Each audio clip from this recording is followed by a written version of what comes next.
हम उसने विदित के प्रश्न पूछ रहे हैं। मन में नकारात्मक विचार और गलत सोच बार बार क्यों आती है? कई बार बिना कारण भी मन भय, चिंता, क्रोध और निराशा से भर जाता है। ऐसी नकारात्मक सोच से स्वयं को कैसे बचाएं और मन को सकारात्मक एवं शांत कैसे बनाएं? देखो, ऐसा है, नकारात्मक जो सोच है ना, वो पाप के होता है। सकारात्मक सोच पुण्य का होता है। अच्छी दृष्टि, अच्छी सोच पुण्य आत्मा को मिलती, बुरी दृष्टि, बुरी सोच पापी को मिलती। इसलिए याद रखो, ये सब पुण्य पाप का खेल है। पर पुण्य पाप को करता कौन है? हम स्वयं करते हैं।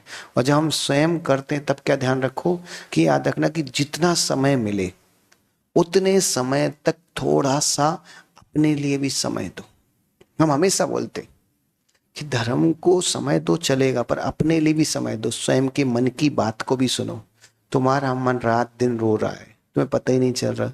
तुम कष्ट में हो, तुम्हें कब महसूस हो? जब तुम्हारे शरीर को कष्ट होता है। अरे कभी विचार करो, तुम्हारे ज्ञान को, तुम्हारे मन को भी कितने बार कष्ट है। किसी ने गलत बोल दिया, तुम्हें बुरा लग गया। बुरा क्यों लगना भाई? बोल दिया, मन से बोलो माफ करो। तो सकारात्मकता, सकारात्मकता कोई अलग चीज नहीं है, हमारी सोच का ही प्रभाव है।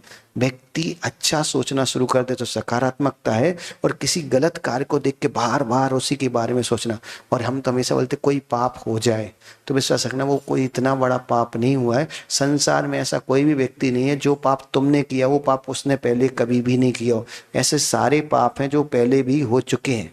पर याद रखना, पापी से पापी व्यक्ति भी तर सकता है केवल सोच के कारण, पुण्य के कारण।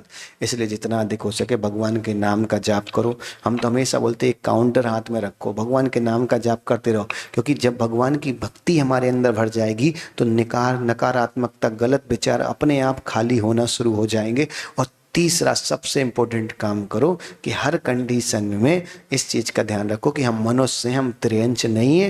ये कोई ने रोटी डाल दी तो खुश हो गए, रोटी छीन ली तो रोने लगे। ये तो त्रियंच का काम है। सुख मिल गया तो भी मुस्कुराओ, दुख मिले तो भी मुस्कुराओ। और सबसे अच्छी चीज है कि भगवान ने जितने हजारों लोग हैं जिनसे पाप हुए उनको माफ किया, तो हमें भी माफ करेंगे करेंगे। बस एक चीज याद रखो, जो पाप हो जाए और लगे कि ये पाप है, बस उस पाप को दोबारा मत करो। नियम से भगवान क्षमा कर देता है। अरे वो तो बहुत भोला भाला है, वो सबको ही क्षमा करता है। इसलिए सकारात्मकता के लिए अपनी क्रिया बल दो और अपनी सोच बल दो, और भगवान का खूब नाम जाप करो, खूब नाम जाप करो। जितना अधिक हो सके भगवान का दिन भर नाम जाप करो।